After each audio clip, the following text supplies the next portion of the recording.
Nous allons voir maintenant comment remplacer le clavier de commande. Il existe deux méthodes. La première, lorsque le coffret électronique de la baignoire est accessible par le devant. La seconde, lorsqu'il n'est pas du tout accessible. Pour remplacer votre clavier de commande, vous aurez besoin de silicone, d'un adhésif en rouleau, un outil à dénuder les câbles, d'une pince coupante, d'un tournevis plat, d'un tournevis cruciforme, de 5 connecteurs étanches type Scotch Block. Donc nous allons voir maintenant la méthode pour changer le clavier de commande lorsque le coffret électronique est accessible. Donc pour ce faire, il vous faut décoller le clavier de commande. D'origine, le clavier de commande est collé avec du silicone sur l'arrière. Donc il faut simplement tirer pour décoller le joint de silicone.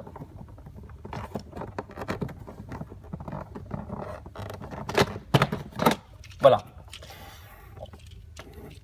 Ensuite, il suffit de couper le fil pour libérer le passage du futur clavier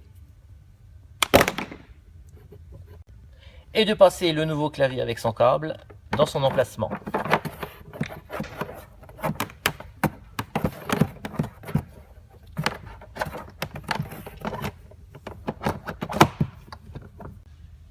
Et de venir chercher le câble par le dessous. Maintenant, nous allons voir comment brancher le clavier de commande dans le coffret électronique de la baignoire. Donc, il faut avoir accès à l'intérieur du coffret.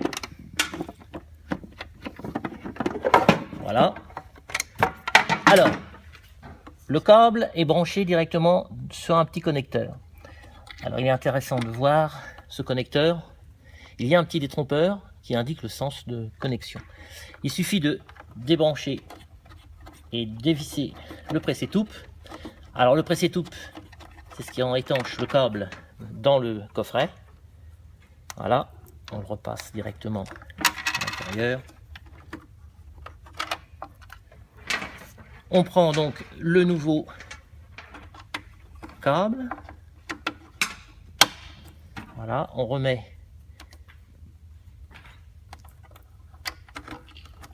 son petit écrou.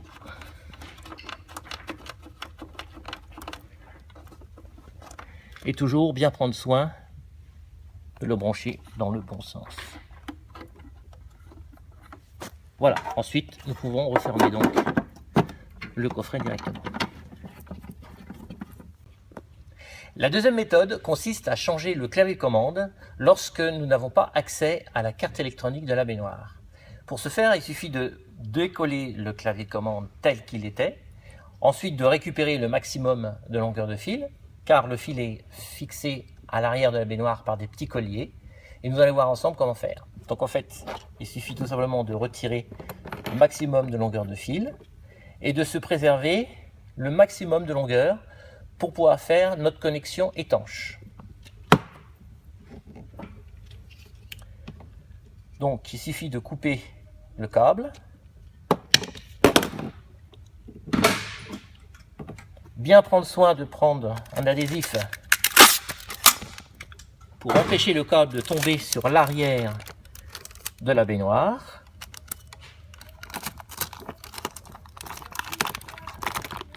Voilà. De commencer notre épissure. Alors, en l'occurrence, j'ai pris un ustensile standard. On peut faire ça avec un cutter en faisant attention de ne pas couper la gaine pour ne pas couper les câbles.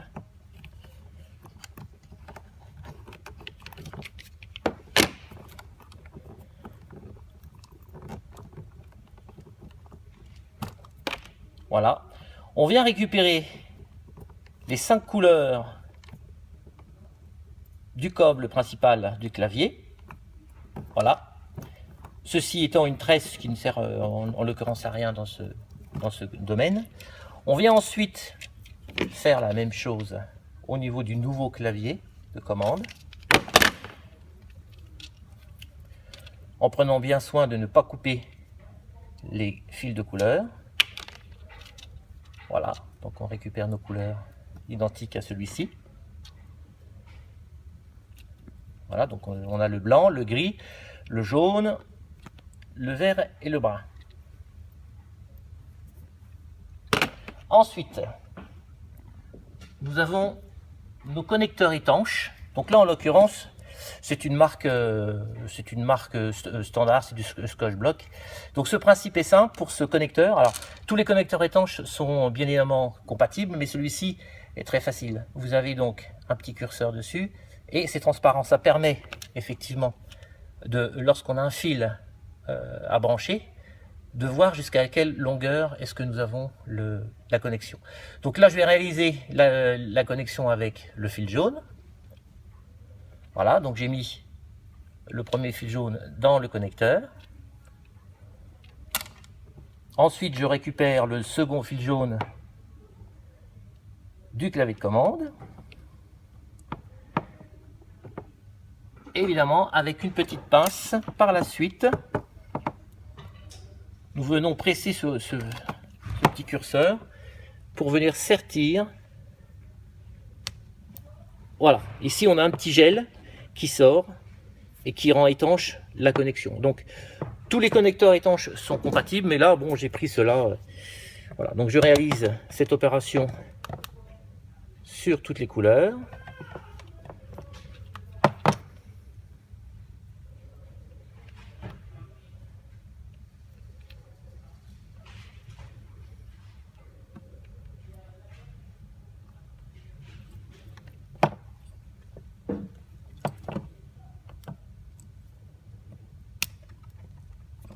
Voilà. Ensuite, on va prendre le blanc.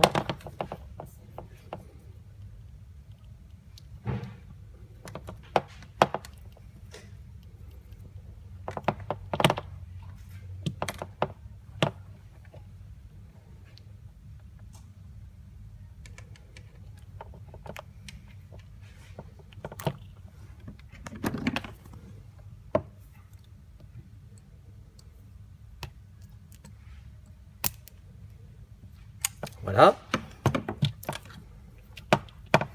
Le gris.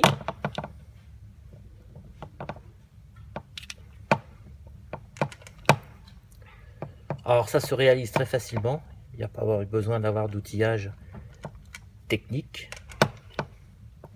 Il suffit d'avoir un petit peu de dextérité.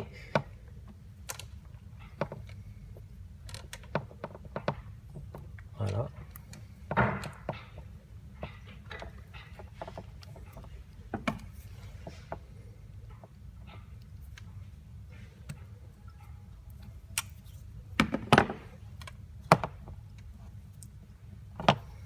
Et le dernier.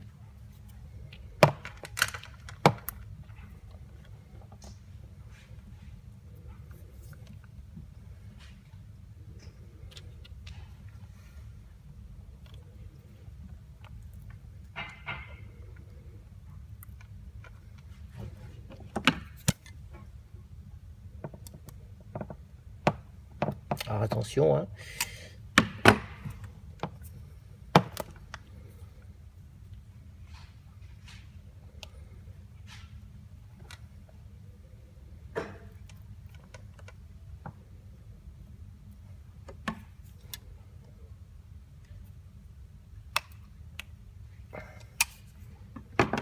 Voilà, donc s'assurer que tous les petits connecteurs sont correctement ancrés, et pour ce faire, ils sont transparents, ce modèle, je répète, et on voit clairement les deux câbles qui sont connectés. Ensuite, on va resiliconer le clavier de commande par l'intérieur du clavier.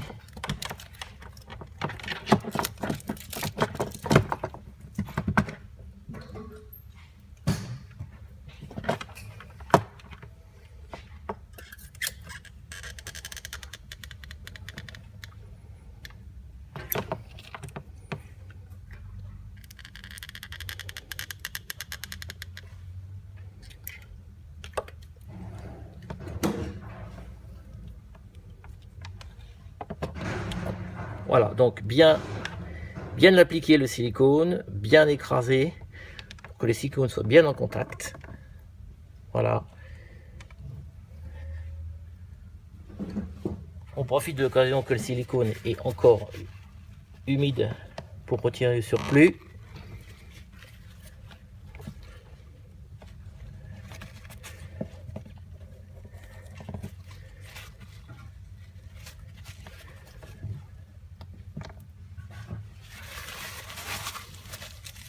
Voilà, pour avoir une parfaite étanchéité.